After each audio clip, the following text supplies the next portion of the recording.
Guys, I got something wicked cool to play with today, man. We have a 1998 Traxxas Nitro Sport. Back in '85, Team Associated came out with this little stadium truck, little Nitro jobber. In '92, Traxxas said, well, we'll do the same thing. So there's your Nitro Hawk. This Hawk is cool because it's very original except for the electronics, and it's got the original Traxxas 12 in it. So in '98, Traxxas decided to go with the plastic chassis that we're all used to. Before then, the Hawk was a pan chassis like the RC10 GT. This thing was kind of cool. It was a double deck feature.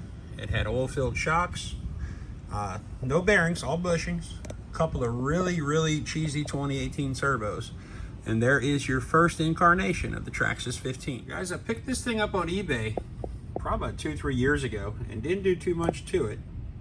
Just kind of left it in the box. I got the original shipping foam. I got the original manual, which is kind of cool because the 45.0, 45.10, close as I could tell, the 45.04 was a pull start. The 45.10 was the first incarnation of the easy start on the 15. This one's a little bit later model because obviously it's showing us the 15. And if you look at this head, this is not the original head for this 15. But I'm not going to be too mad at it. But the box art's pretty nice. And I also got the controller manual for the TQ. I got the controller with it, which is in decent shape.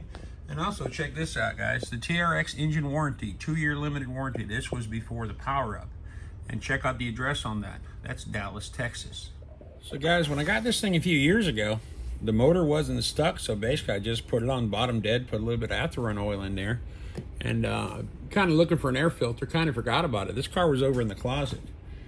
But this is one of those Amazon air filters you buy for like $4, and the only difference is there's a little flange on the bottom.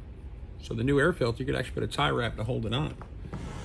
I put batteries in it and I fired it up, and after that I just ran it out of fuel and put it back in the box. So question is,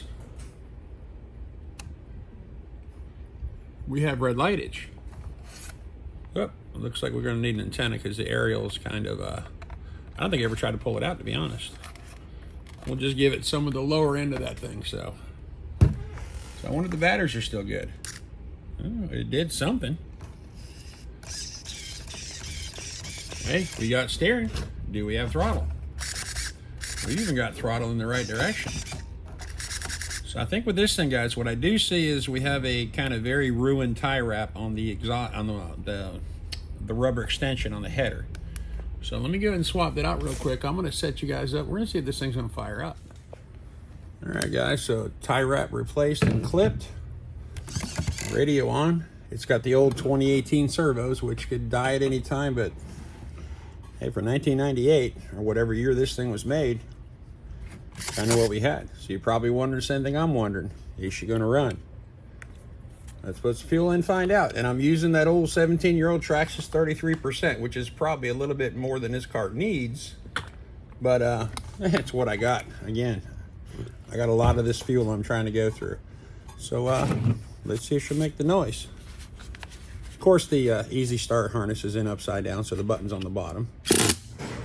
Well, that's kind of promising. Let's give her a little bit of prime. The primer still does work. I vote we give it a little bit of throttle. And also, I do remember when I got this thing, it had a strip spur gear, and there was a 72 spur in the box.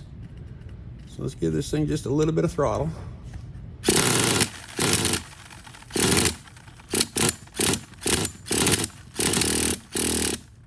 Give her a little more fuel. I don't know if you guys can see that, but she's trying like hell to prime. It's more sucking than blowing, but it worked a couple years ago.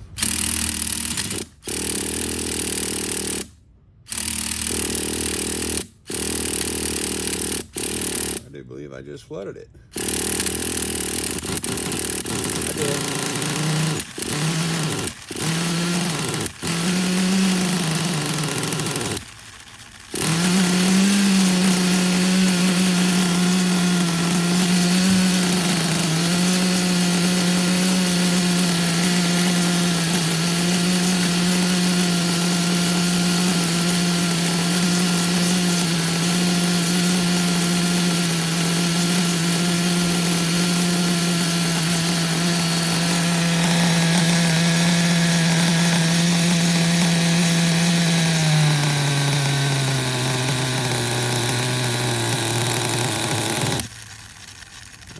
greedy there with the warmth search. She's still pretty cold. Let's fire her back up.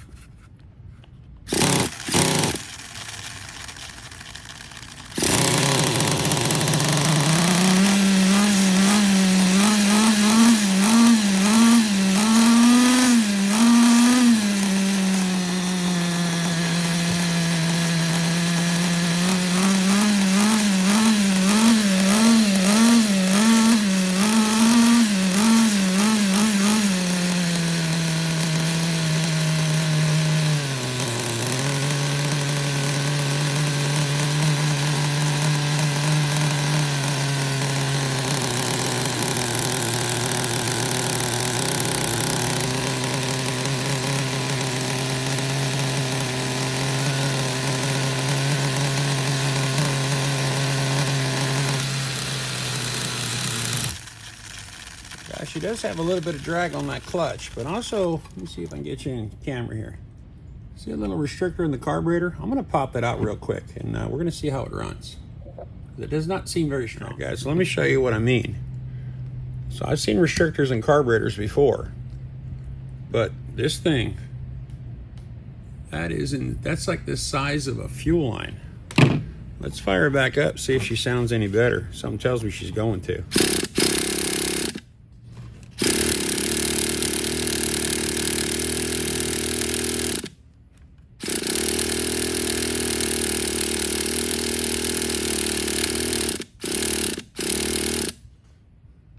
Oh, our plug wire came off. Let me stick that back on real quick.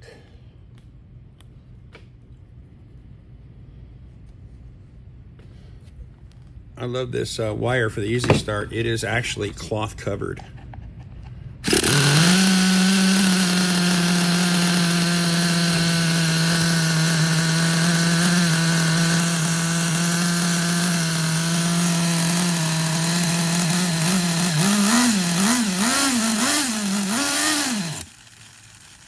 Holy glitching servo, but I'm okay with that.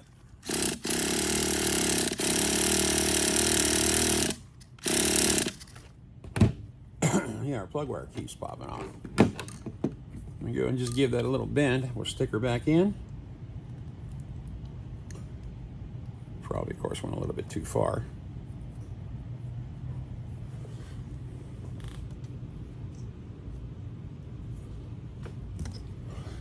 That should do it now. I got a nice little pop on that one, nice little clamp.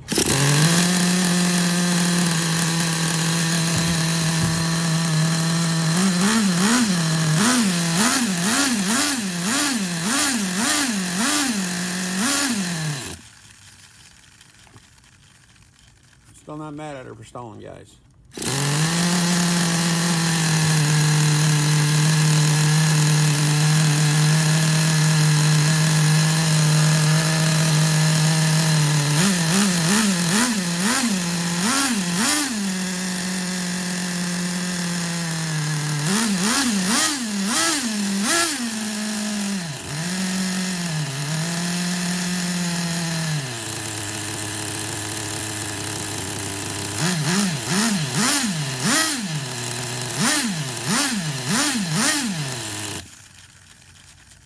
Fair enough.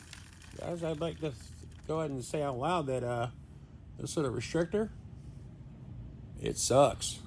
Let's go and get the lid on this thing. Let's take her outside.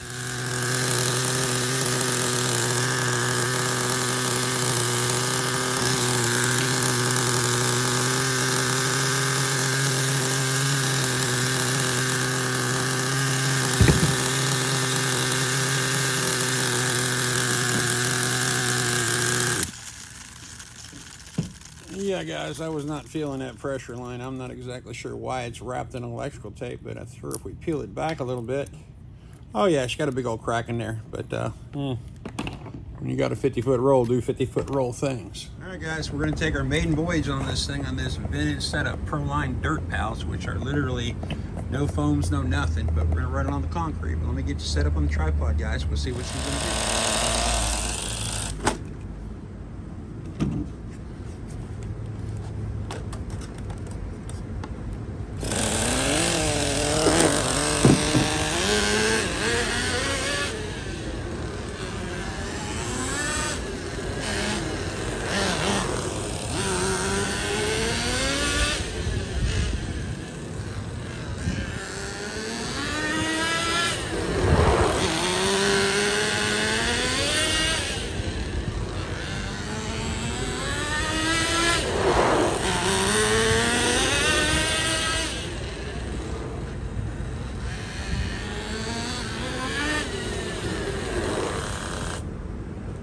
right, guys, I'm not gonna lie, man, this thing is kind of cool.